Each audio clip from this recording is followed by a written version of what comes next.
అంటూ కూడా నిన్న ప్రశాంత్ కిషోర్ మాట్లాడడం జరిగింది. సో ఈ అంశాలకు సంబంధించి మనం చర్చ కొనసాగిద్దాం. చర్చలో పాల్గొంటున్నారు టీడీపీ పార్టీ అధికార ప్రతినిధి కిరణ్ కలపాల గారు కూడా లైవ్లో సిద్ధంగా ఉన్నారు. నమస్తే అండి. అట్లాగే ఇటు రాజకీయ విశ్లేషకులు అడుసుమిల్లి శ్రీనివాసరావు గారు కూడా లైవ్లో ఉన్నారు. నమస్తే అండి. అట్లాగే జనసేన పార్టీ నుంచి దేవర మనోహర్ గారు కూడా లైవ్లో సిద్ధంగా ఉన్నారు. అందరికీ నమస్తే అండి. ముందుగా శ్రీనివాసరావు గారితో మాట్లాడదాం. సార్ నమస్తే.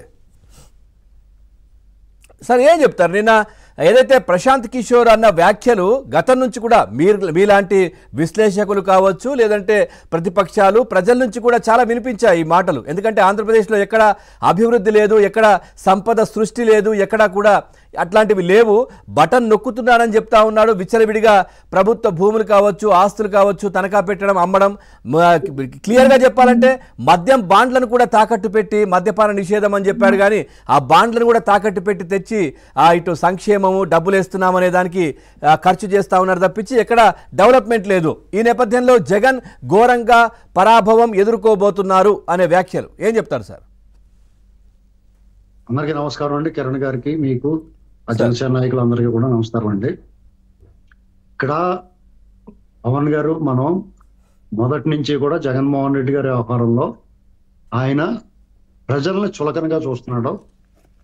కాబట్టి ప్రజల పట్ల కానీ విధేయత, ప్రజలు తన పట్ల చూపించిన ప్రేమకి తిరిగి అతను తన విధేయతను చూపించలేకపోయాడు అనేటువంటి విషయంలో అతను ఫెయిల్ అయ్యాడు. కాబట్టి డెఫినెట్ గా ఇతను ఘోర ఓటమి పాలవుతాడని చెప్పేసి నేను మొదటి నుంచి అయితే నేను చెప్తా ఉండొచ్చాను. అది ఆ అంచనాలు సరిగ్గా ఇంకో 40 రోజుల తర్వాత నిజం అవ్వచ్చు. అయితే ఈ లోపలనే ఈ స్ట్రాటజిస్టుల వాళ్ళు కూడా చాలా మంది సర్వేలు కూడా అదే చెప్తా ఉన్నాయి. ఇక్కడ మనకి కాపురం చేసే కళ కాళ్ళ గోళ నాడే తెలుస్తుంది అనేటువంటి ఒక సామెత ఉంది. అలాగే జగన్మోహన్ రెడ్డి గారు అధికారంలోకి వచ్చిన తర్వాత ఈ ప్రజలందరూ కూడా ఆయన చాలా ప్రేమించి, గౌరవించి, గుర్తించి, సానుభూతితో అతను, అంటే ఆ సానుభూతి కొరకు అతను చేయని ప్రయత్నం లేదు, అన్ని ప్రయత్నాలు చేశాడు.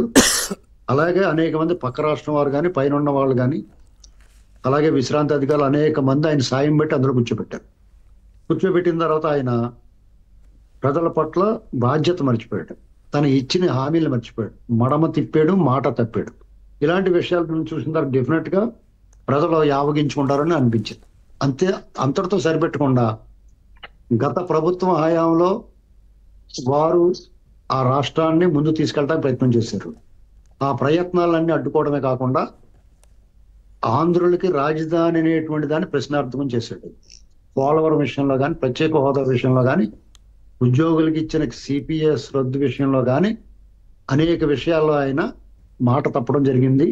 అలాగే రాష్ట్రంలో మద్యం విషయంలో, ఇసుక విషయంలో ప్రజల ఇళ్ళు ఒళ్ళు గొల్ల చేశాడు. ఇసుక అయితే చాలా దారుణంగా భవన నిర్మాణ కార్మిక రంగాన్ని కానీ, భవన నిర్మాణంలో పాలు పంచుకొని అన్ని రకాల కాంట్రాక్టర్స్తో సహా అందరికీ కూడా దెబ్బేస్తుంది.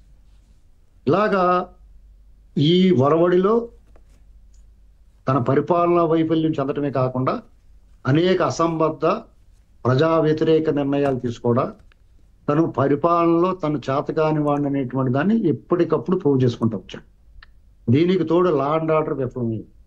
పోలీసుల్ని సొంత మనుషుల్లాగా, సొంత సైన్యంగా మార్చి ప్రతిపక్షాలని, ప్రత్యర్థుల్ని అడచడానికి, వాళ్ళ మీద దాడులు చేయడానికి, ప్రతిపక్షాలకు చెందిన కార్యకర్తల మీద వేధింపుల కోసం వాడుకున్నాడు. ఇదంతా ఒక సార్, అలా వినని పోలీసులను ట్రాన్స్ఫర్ల పేరిట ఇప్పుడు చూసాంగా తిరుపతి ఎస్పీ మల్లికా గారు.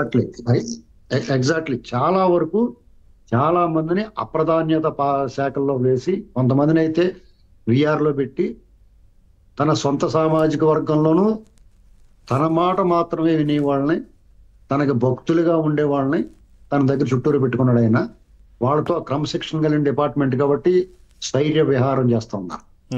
ఇక్కడ ఈ 58 నెలలుగా ఈ రాష్ట్రంలో అన్ని రకాలుగా కూడా ప్రజలు ఒక అభద్రతాభావానికి, ఒక రకమైన అనిశ్చితికి గురయ్యారు. వాళ్ళందరిలో కూడా బతుకు భయం వచ్చేలా చేసేది. ఇది అనేక కారణాలు ఉన్నాయి, 1, 2 కాదు, అంటే అనేక సార్లు మనం ప్రతి రోజు చెప్పుకుంటూ వచ్చాం. ఇక మనకి జగన్మోహన్ రెడ్డి గారికి ఆదరణ తగ్గుతుందనేటువంటిది ఇవాళకి ఇవాళ వచ్చింది కాదండి. దాదాపు 3 ఏళ్ల నుంచి క్రమక్రమంగా తగ్గుతా వచ్చింది. మీరు ఒకటి అబ్జర్వ్ చేయండి, ఆయన సభలకి సమావేశాలకి ప్రజలు హాజరవ్వాలంటే ప్రజల్ని బతిమాలుతున్నారు, భయపెడుతున్నారు, ప్రలోభ పెడుతున్నారు, వాళ్ళని బలవంతంగా తీసుకొస్తున్నారు. అలాగే ప్రతిపక్షాల సభలకి ప్రజలు హాజరవుతా ఉన్నారు. మీ రెండాట్ల మధ్య డిఫరెన్స్ చూస్తే జగన్మోహన్ రెడ్డి గారు కానీ ఈ వైసీపీ కార్యక్రమాలకి రకరకాల కార్యక్రమాలు తీసుకున్నారు. వాళ్ళు ఆ కార్యక్రమాలకి ప్రజలు రావటం ఏదో సంతాప సభలకి ఒక అశుభం జరిగిన చోటకి వెళ్ళినట్టు జేనోమంట వెళ్ళి బలవంతంగా అక్కడ కూర్చుని ఎప్పుడు బయటికి పోదామా అనేటువంటి పరిస్థితిలోనే కనిపిస్తా ఉంది. సార్ ఏం సార్ అంత ఘోరంగా మాట్లాడుతున్నారు పాపం సంతాప సభలని? అంటే నేను అక్కడ వాళ్ళ మూడ్ని చెప్తున్నానండి.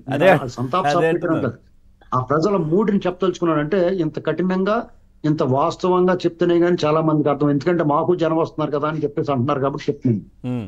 మీరు అబ్జర్వ్ చేయండి పవన్ గారు, అట్ ది సేమ్ టైం ప్రతిపక్షాలు నిర్వహించే సభ, ఈవెన్ కాంగ్రెస్ బీజేపీతో సహా ఎవరి సభలకైనా సరే జనం ఏదో తిరునాళ్ళకి వెళ్ళినట్టు, సంబరాలకు వెళ్ళినట్టు, జాతరకి వెళ్ళినట్టు, శుభకార్యంలో పెళ్లికి వెళ్ళినట్టు ఉంటుంది. కావాలంటే మీరు చూసుకోండి. అవును, మీరు అది అబ్జర్వ్ చేయండి.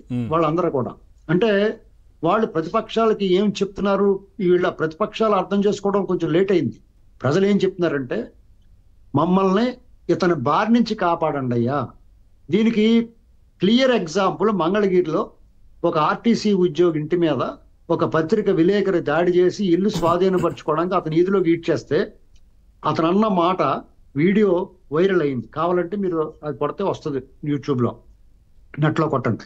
అతను ఏమన్నాడంటే, అయ్యా చంద్రబాబు గారు, అయ్యా టీడీపీ వారు, నన్ను కాపాడండి, ఇంకో వీళ్ళు నా ఇల్లు లాగేసుకుంటున్నారు, నన్ను కొడుతున్నారు, నన్ను చంపేస్తారు వీళ్ళు అని బతిమాలతా రోధిస్తా వేడుకోలతో చంద్రబాబు గారి పట్ల గజేంద్ర మోక్షంలో గజేంద్రులాగా ఆయన ఆ ప్రార్థన చేసాడు.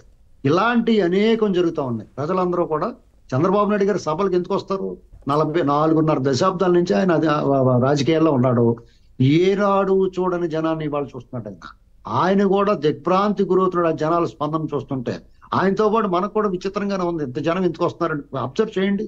వాళ్ళందరూ కూడా ఏం చెప్తున్నారంటే, అయ్యా గ్రహబాటో పొరబాటో ఓ తప్పు జరిగింది, ఇతన్ని తెచ్చిపెట్టుకున్నాం, మాకు చాలా ఇబ్బందిగా ఉంది, మా బతుకు అంధకారం అయిపోయింది, భవిష్యత్తు అంధకారం అయిపోయింది, బతుకు మా కూడు మేము తినట్లేదు, మా బతుకు మేము బతకట్లేదు, మా ఇంట్లో మేము ఉండలేకపోతున్నాం, మా భూములు మావి కావు.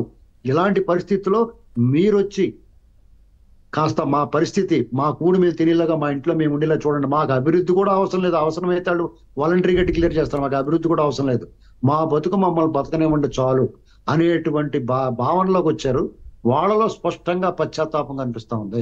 పశ్చాత్తాపానికి మించిన ప్రాయశ్చిత్తం లేదు. మేము ఒక పనివాడిని వదులుకున్నాం పనికి మాలిన వాడిని కోసం.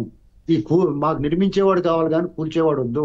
అయ్యా మీరు రండి, మీరు ఒకళ్ళు వస్తారా, ఇద్దరు వస్తారా, ఇంకా ముగ్గురు కలిసి వస్తారా, ఎలాగైనా రండి, కానీ మీరు మాత్రం అధికారంలో రావాలి, మా కోసం నిలబడాలి, మేమందరం మీకోసం ఉన్నాం, చంద్రబాబు నాయుడు గారు మీరు పోరాడండి, మీ వెనకాల మేము ఉన్నాం అనేటువంటిది ప్రజలు సామూహికంగా ఎవరికి వాళ్ళు అనుకుని అందరూ కలిసి ఆయనకు మద్దతుగా ఆయన సభల్లో సమావేశాలకు వస్తున్నారు. ఇది కాదని చెప్పమనండి ఎవరినన్నా. వాళ్ళు మీకు ఇంకో విషయం క్లియర్గా చెప్పాలా, తెలుగుదేశం పార్టీ వాళ్ళు కానీ జనసేన పార్టీ వాళ్ళు కానీ ఎవరో కూడా డబ్బులు ఇచ్చి తీసుకురారండి. జనం వాళ్ళ మీద, ఆ జెండాల మీద, వాళ్ళ నాయకుల మీద వాళ్ళకున్న అభిమానం, ఆ పిచ్చితోటే వాళ్ళ సభలకు వస్తారు. వాళ్ళతో పాటు ఇటీవల కాలంలో ఈ దాదాపు సంవత్సరం నుంచి సామాన్య జనం కూడా జాయిన్ అయ్యారు అనుకుంటే. కాబట్టి ఇది జగన్మోహన్ రెడ్డి గారు సర్దుకుంటున్నాడు దుకాణం అని ప్రశాంత్ కిషోర్ ప్రత్యేకంగా వచ్చి చెప్పక్కర్లేదండి. మీకు నాకు డిబేట్ లో ఇప్పుడు ఆ చర్చలో పాల్గొన్న అందరికీ తెలుసు, ఈ రాష్ట్రంలో ప్రజలందరికీ తెలుసు. అయితే వాళ్ళు మేకపోతు గాంభీర్యం నటిస్తున్నారు.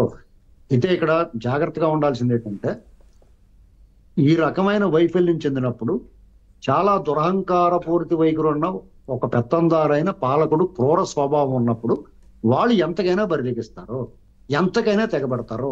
తన చేతిలో ఉన్న అవకాశం ఉన్నంత మేరకు వ్యవస్థల్ని యథేచ్ఛగా వాడతారు. దాని నుంచి, దుర్మార్గాల నుంచి, రౌడీల నుంచి, ఈ రౌడీ షీటర్ల నుంచి వీళ్ళ కార్యకర్తలను కాపాడుకుంటా రేపు ఎన్నికలు సక్రమంగా జరిగేలాగా చూసుకోవాలి. ఇది వీళ్ళు చేయాల్సిన పని. ఈ క్రమంలో అనేక దుష్ప్రచారాలు చేస్తారు, అనేక అబద్ధాలు చెప్తారు, నమ్మించి మోసం గొంతు కోసేటువంటి మాటలు చెప్తా ఉంటారు. మీకు ఇవాళ చూడండి, ఇవాళ వార్త వచ్చింది, వివేకానంద రెడ్డి గారు మర్డర్ గురించి మళ్ళీ ఒక పెద్ద కథనం ప్రచురించారు. అసలు మన కళ్ళ ముందు ఎవడు చేసాడో కూడా క్లియర్ గా స్పష్టత వచ్చేసింది. ఎవరు చేయించారు అనేటువంటిది కూడా ప్రజలందరూ మనసులో బూడు కట్టుకొని స్వయంగా ఆయన సోదరి ఢిల్లీలో ప్రెస్ మీట్ పెట్టి ఎవరు ఏం చేశారో చెప్పింది. వాళ్ళకి ఓటు ఏదో బాబు మీకు నాకే న్యాయం చేయలేకపోతున్నాడు, మీకేమి న్యాయం చేస్తాడని చెప్పింది. ఇన్ని రకాలుగా చెప్పిన తర్వాత అలాగే ఆయన సొంత చెల్లి కూడా ఆయన విడిచిన బాణం కూడా ఆయన వెంబడపడతాం. ఇలాగా ప్రజలందరికీ స్పష్టత క్లియర్ గా ఉంది ఏం జరగబోతుందో, ఏం చేయాలో. అందరూ ఒక నిశ్శబ్ద విప్లవం, నిశ్శబ్దం ఏమి కాదండి, చాలా శబ్దంతో బోంతరాలు దద్దరిల్లే ఇంత శబ్దంతో రేపొద్దు landslide victory. Jaganmohan Reddy గారికి వ్యతిరేకంగా ఎవరైతే